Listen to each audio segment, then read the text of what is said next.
পর দারোয়ান গেট খুলে দেন। দ্বিতীয় আসমানে আরোহণ করে তিনি দুই খালাতো ভাই হজরত ঈসা ও ইয়াহয়া আলাইহিসসালামকে দেখতে পান। হজরত জিবরাইল আলাইহিসসালাম তাদের পরিচয় করে বললেন, তাদেরকে সালাম করুন। রাসূল পাক সাল্লাল্লাহু আলাইহি সাল্লাম তাদেরকে সালাম দিলেন। তারা সালামের উত্তর দিয়ে বললেন, নেক ভ্রাতা ও নেক নবীকে মারহাবা। অতঃপর তার জন্য বরকতের দোয়া করলেন। এরপর চলে যান তৃতীয় আসমানে। তৃতীয় আসমানে হজরত ইউসুফ আলাইহিসসালামের সঙ্গে সাক্ষাৎ হয়। হজরত ইউসুফের রূপের বর্ণনা দিতে চেয়ে হজরত মুহাম্মদ সাল্লাল্লাহু আলাইহি সাল্লাম বলেছেন, আমি ইউসুফ আলাইহিসসালামকে এমন সুন্দর দেখেছি যে তিনি কুল মাখলুকাতের মধ্যে অর্ধেক সৌন্দর্যের অধিকারী।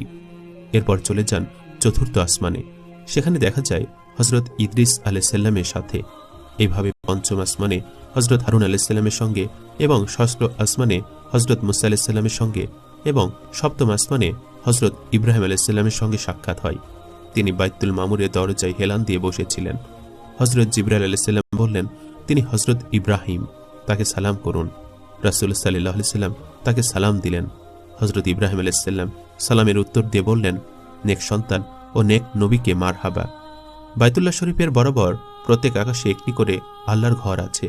সপ্তম আকাশে অবস্থিত বাইতুল মামুর দুনিয়ার বাইতুল্লাহর বরাবর অবস্থিত। তা ফেরেশতাগণের ইবাদতগাহ। প্রত্যেক দিন সকালে ৭০,০০০ ফেরেশতা ওই ঘরের আগমন করে আল্লাহর ইবাদত করে থাকে। সূর্যাস্তের পূর্বে তারা চলে যান এবং নতুন ৭০,০০০ ফেরেশতার আগমন হয়।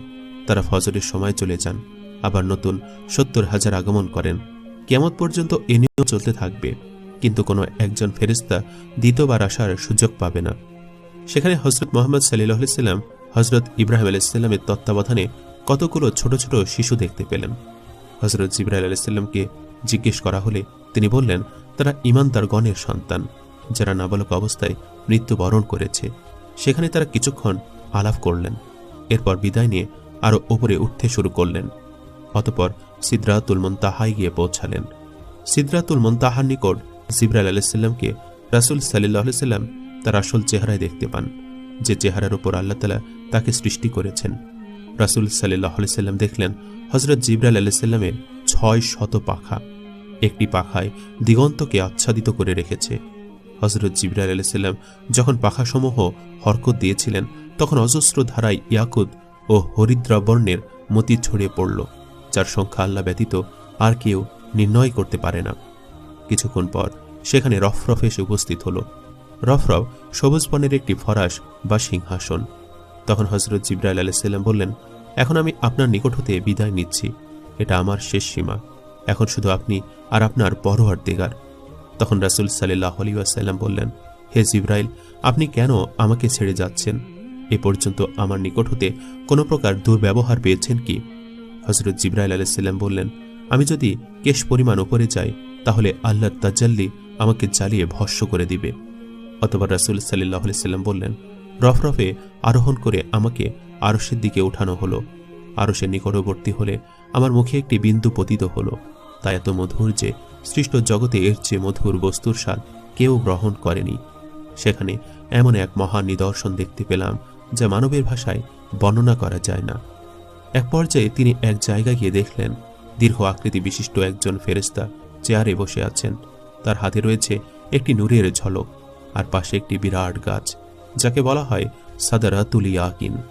এর প্রতিটি পাতায় দুনিয়াবাসীদের এক একজনের নাম লেখা রয়েছে। তিনি খুব মনোযোগ দিয়ে তার হাতের ফলকটি দেখছিল, আর একটু পরপর গাছের পাতার দিকেও তাকাচ্ছিলেন। তিনি এই কাজে এত মশগুল ছিলেন যে রাসূল সাল্লাল্লাহু আলাইহি সাল্লাম তাকে সালাম দিলে তিনি তার দিকে না তাকিয়ে কেবল মাথাটা নাড়িয়ে তার সালামের জবাব দিলেন। একটু পরে কি যেন ভেবে মাথাটা উঠালেন। তার চেহারা দেখে নবী করিম রাসূল সাল্লাল্লাহু আলাইহি সাল্লাম কিছুটা ভীত হয়ে পড়লেন। আসলে ইনি হলেন হযরত আজরাইল আলাইহিস সালাম। হযরত আজরাইল আলাইহিস সালাম নবী করিম রাসূল সাল্লাল্লাহু আলাইহি সাল্লামকে অভিনন্দন জানালেন এবং বললেন, আপনার মেরাজ শুভ হোক, এ সফর আপনার ও আপনার উম্মতের জন্য কল্যাণকর হোক। আজরাইল আলাইহিস সালামের এমন সুন্দর আচরণ দেখে রাসূল সাল্লাল্লাহু আলাইহি ওয়াসাল্লামের ভয় কেটে গেল। তাই তিনি জিজ্ঞেস করলেন, আপনি একা গোটা পৃথিবীর জীবের রূহ কিভাবে কবজ করেন? তখন হযরত আজরাইল আলাইহিস সালাম বললেন, ইয়া রাসূলুল্লাহ, আমার হাতের যে ফলকটি দেখছেন, এতে সমস্ত মানুষের নাম ঠিকানা লিখিত আছে। ঠিক তেমনিভাবে এই গাছের প্রতিটি পাতায় পাতায় অনুরূপ নাম ঠিকানা লেখা রয়েছে। যখন কারোর মৃত্যুর সময় হয় তখন তার নামের পাতাটি ধীরে ধীরে হলুদ হতে থাকে। একসময় পাতাটি ঝরে পড়লে তখন আমি তার এই ফলকটি দেখে নামটি মুছে ফেলি এবং তার রূহ কবজ করি। ইয়া রাসূলুল্লাহ, আপনার সামনে থালার উপর যদি কতগুলো পিঁপড়া রাখা থাকে তখন আপনি যেখানে ইচ্ছা সে কয়টা ইচ্ছা মারতে পারেন। ঠিক তেমনি গোটা পৃথিবী আমার সামনে রয়েছে, সুতরাং আমার যেখানে ইচ্ছা যেভাবে ইচ্ছা যে কাউকে ইচ্ছা ধরে আনতে পারি। অতঃপর রাসূল সাল্লাল্লাহু আলাইহি সাল্লাম বললেন, ভাই আজরাইল, আপনি যখন মানুষের জান কবজ করেন তখন ওই ব্যক্তির কি রকম কষ্ট হয়? তখন হযরত আজরাইল আলাইহিস সালাম বললেন, নবী ইদ্রিস আলাইহিস সালামের মৃত্যুর আগে মৃত্যুর স্বাদ অনুভব করতে চেয়েছিলেন। আমি আল্লাহর নির্দেশে তার রূহ কবজ করে ফেরত দিয়ে তার অনুভূতি জানতে চেয়েছিলাম। তখন তিনি বলেছিলেন, আমার কাছে মনে হয়েছে যেন আমার দেহ থেকে চামড়া খুলে নেওয়া হচ্ছে। তখন আজরাইল আলাইহিস সালাম বললেন, আল্লাহর শপথ, আপনার মতো সহজ করে আমি কারো রূহ কবজ করিনি। এ কথা শুনে নবী করিম রাসূল সাল্লাল্লাহু আলাইহি সাল্লাম বিচলিত হয়ে উঠলেন, চিন্তিত হলেন উম্মতের কথা চিন্তা করে। তখন হযরত আজরাইল আলাইহিস সালাম বললেন, ইয়া রাসূলুল্লাহ, আপনার উম্মতের মধ্যে যারা নেককার তাদের রূহকে এমনভাবে কবজ করার নির্দেশ দেওয়া হয়েছে যেমন ছোট বাচ্চা তার মায়ের কোলে দুধ খেতে খেতে ঘুমিয়ে যায়, কিছুই টের পায় না। আপনার নেককার উম্মতের অবস্থা ঠিক তেমনই হবে। অতঃপর নবী করিম রাসূল সাল্লাল্লাহু আলাইহি সাল্লাম আরো উপরে চলতে লাগলেন। চলতে চলতে শেষ পর্যন্ত এমন এক জায়গায় এসে পৌঁছালেন যেখানে কোনো রকম